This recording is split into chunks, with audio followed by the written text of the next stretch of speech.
The story of Hercules. It's nothing like the movies. The gods made him the strongest man alive, then used that strength to destroy everything he loved. Hercules is remembered as the ultimate savior of the ancient world, yet his actual story begins in deep shadows and ends in falling ash.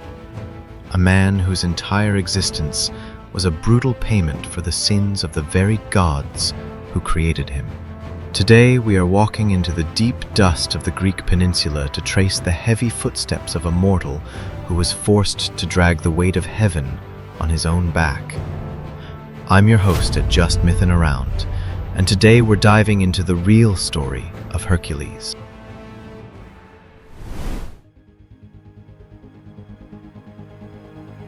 His origins start with a quiet, devastating betrayal. The ruler of the skies, Zeus, decided he needed a son strong enough to fight in future divine wars. He waited until a respected general named Amphitryon rode off to battle, and simply took the man's face and voice.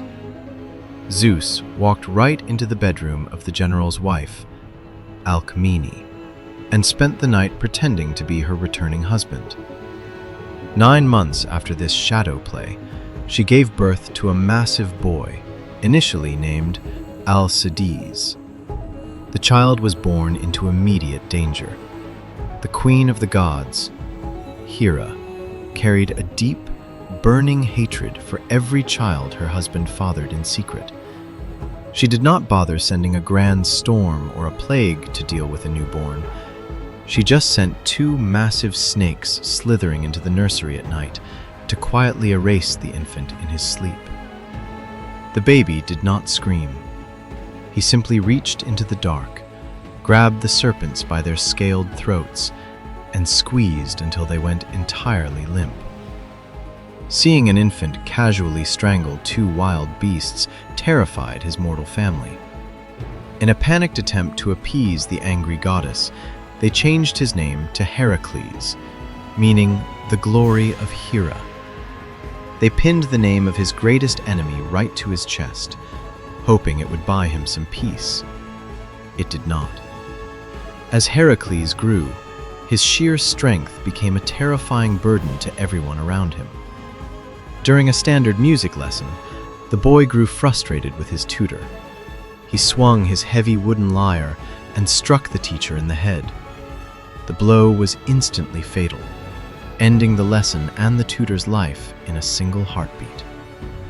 Realizing their son was a walking earthquake, his family sent him away to the wild hills of Thebes to herd cattle. They left him to grow up among the rocks and the beasts, far away from fragile walls and easily broken people. Surviving the ancient world meant finding allies before the gods decided to test you. The digital algorithm governing our visibility operates with the same cold indifference as the lords of Olympus. So, hit the like button, subscribe, and leave a comment. Thanks. Let's move on.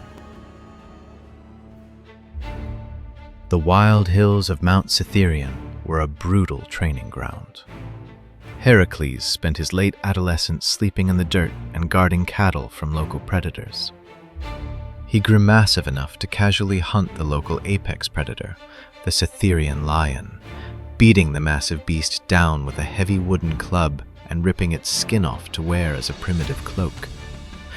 He survived the isolation by becoming the most dangerous element in the landscape.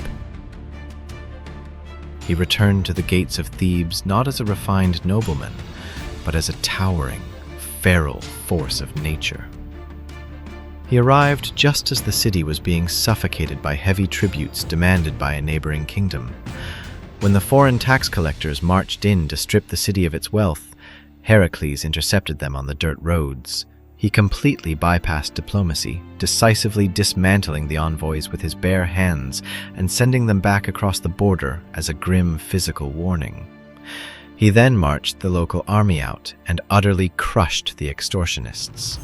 The king of Thebes was overwhelmed by this sudden and violent liberation of his economy. As a reward for saving the city, he handed over his daughter, Megara, securing a royal household for the feral cattle herder. For a man built to break the world, domestic life was an uneasy fit, but he fathered children and settled into a quiet, comfortable routine. Unfortunately, finding happiness was an unacceptable outcome for the Queen of Heaven. Hera waited until the hero was entirely content before she made her move. She did not send a physical army or a monster to breach his walls. She simply reached down and severed his grip on reality. A thick, suffocating fog of delusions flooded his mind, warping his perception until the familiar faces of his own family morphed into hostile invaders trespassing in his home. Operating under this divine hallucination, Heracles defended his hearth with the ruthless efficiency he was known for. He moved through the rooms and methodically neutralized every perceived threat.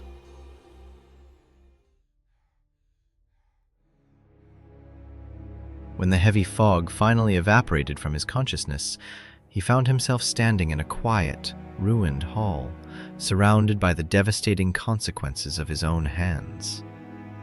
The sheer weight of waking up to a destroyed family would shatter a normal human mind permanently. But Heracles was denied the mercy of entirely losing his sanity.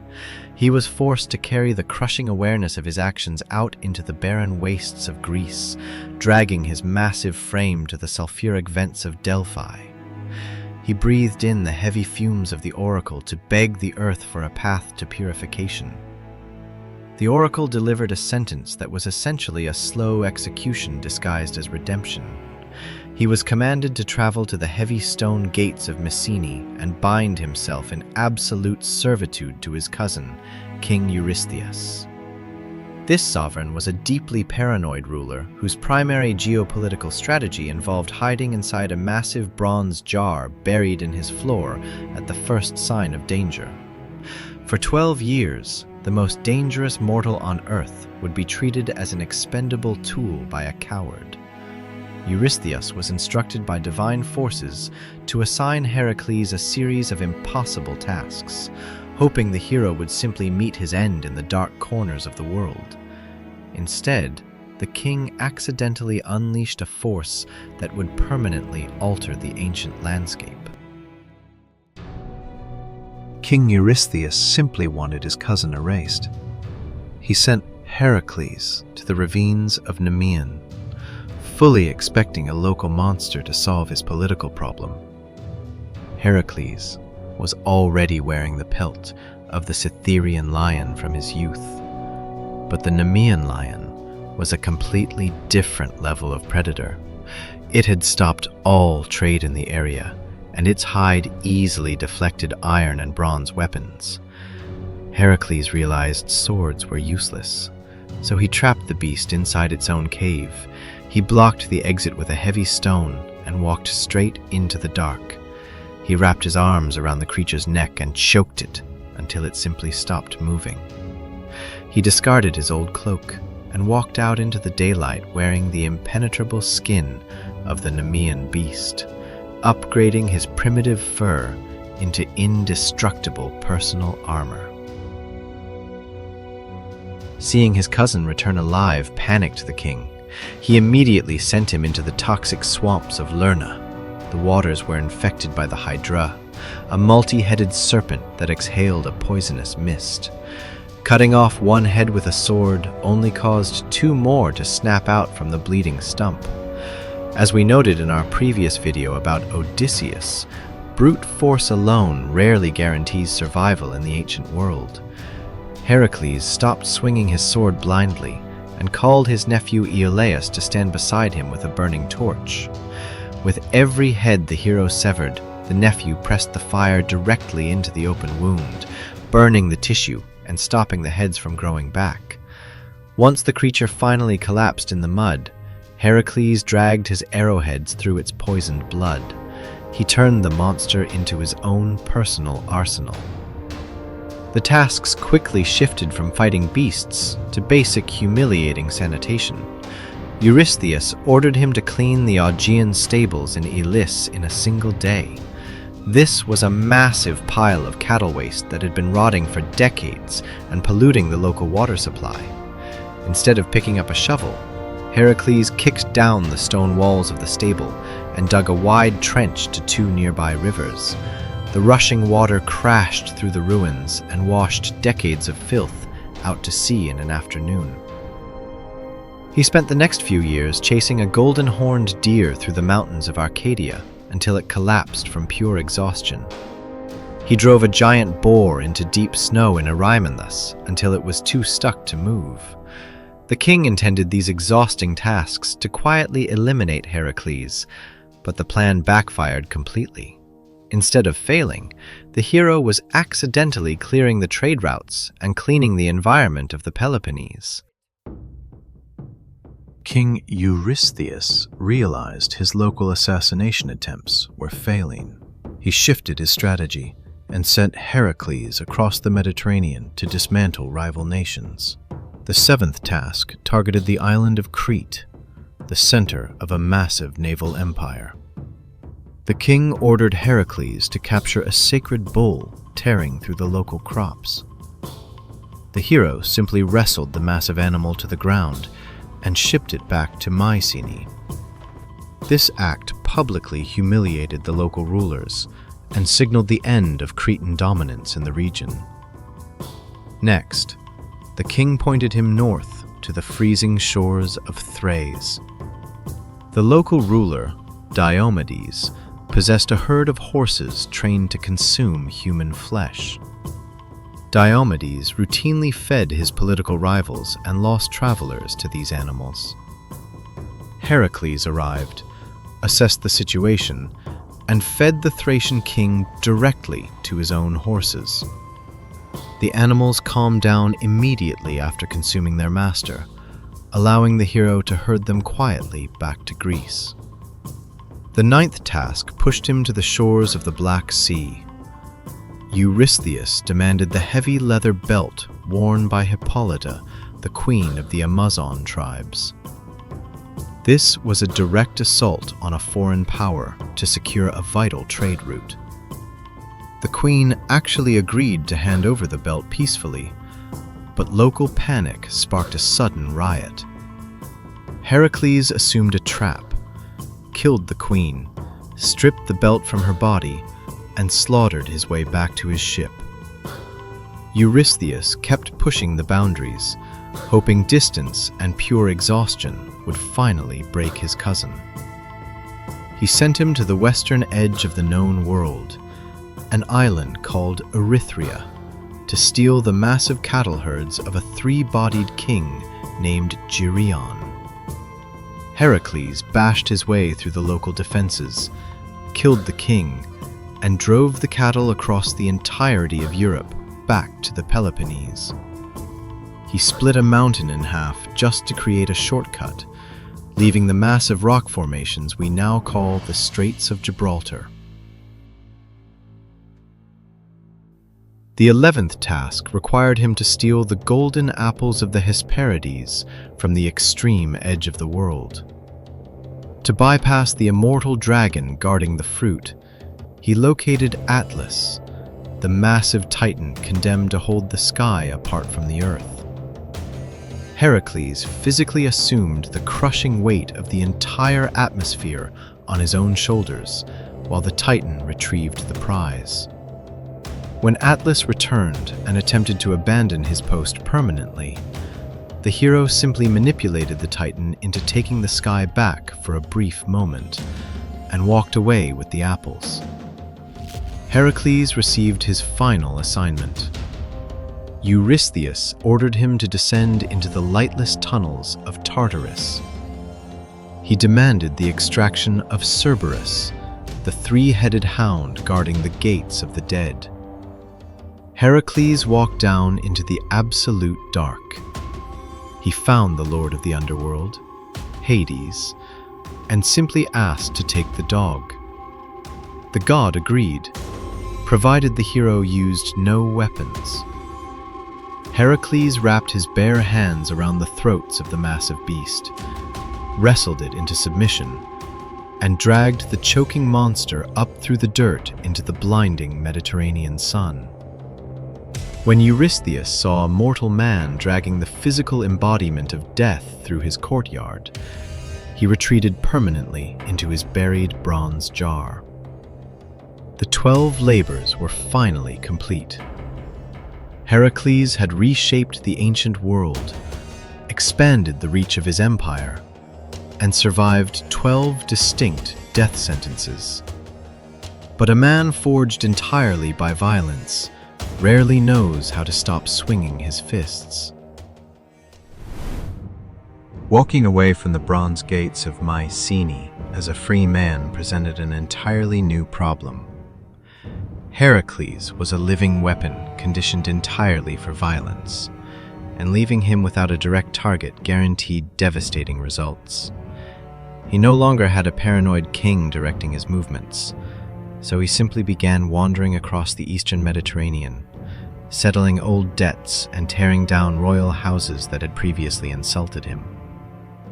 His first independent target was the massive, seemingly impenetrable fortress of Troy.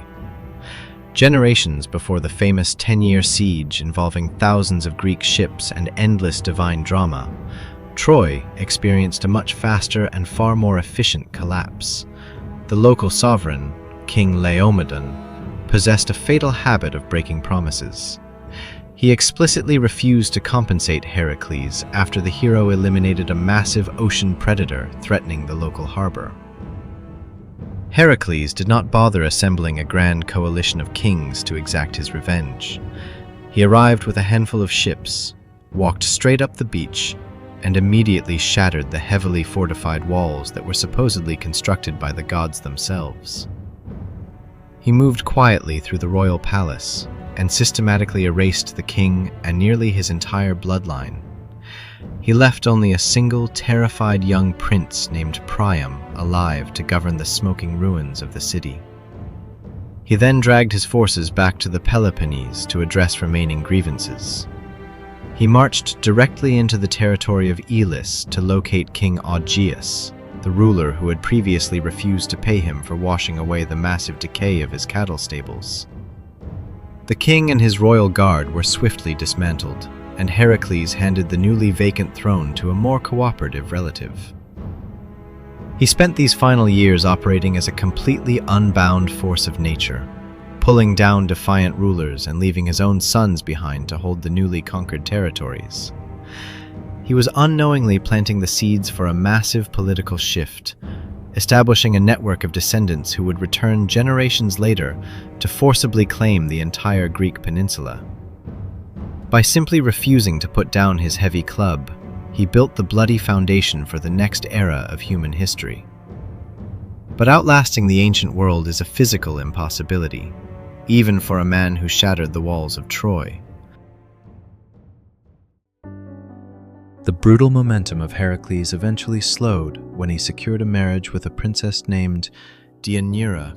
He attempted to settle into a quiet existence, but the consequences of his past violence were already waiting for him. During their travels, the couple needed to cross a violently rushing river. A local centaur named Nessus offered to carry the bride across the deep water, but halfway to the opposite bank, the creature revealed his predatory intentions and attempted to abduct her. Heracles drew his bow and fired a single arrow across the water, piercing the centaur directly through the chest. This was the exact weapon he had dipped in the toxic bile of the Lernaean Hydra decades earlier. As Nessus collapsed on the riverbank, coughing up poisoned blood, he orchestrated a deeply venomous revenge. The dying creature convinced the terrified bride that his contaminated blood was actually a powerful magical elixir. He promised her that if her husband ever lost interest in their marriage, coating his clothes in this fluid would guarantee his absolute devotion. Deianira collected the tainted blood and hid it away. Years later, suspecting her husband was preparing to take a new wife, she smeared the preserved fluid over a magnificent ceremonial tunic. She sent it to Heracles as he prepared a massive fire for a religious sacrifice. The moment he pulled the heavy fabric over his shoulders, the heat from the altar activated the dormant Hydra venom. The poison violently fused the cloth directly to his skin, acting as a corrosive acid that began dissolving his flesh from the outside in.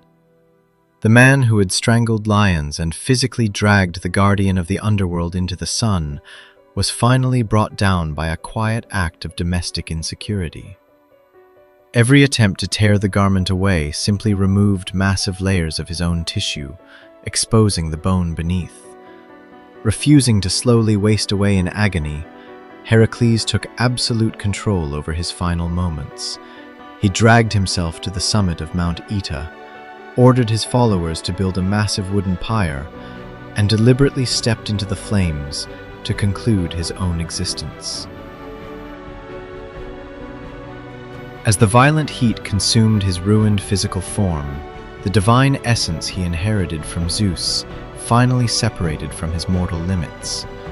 Storm clouds gathered over the mountain, and the hero was pulled upward into the sterile halls of Olympus, achieving an uneasy apotheosis among the very entities that had orchestrated his lifetime of suffering.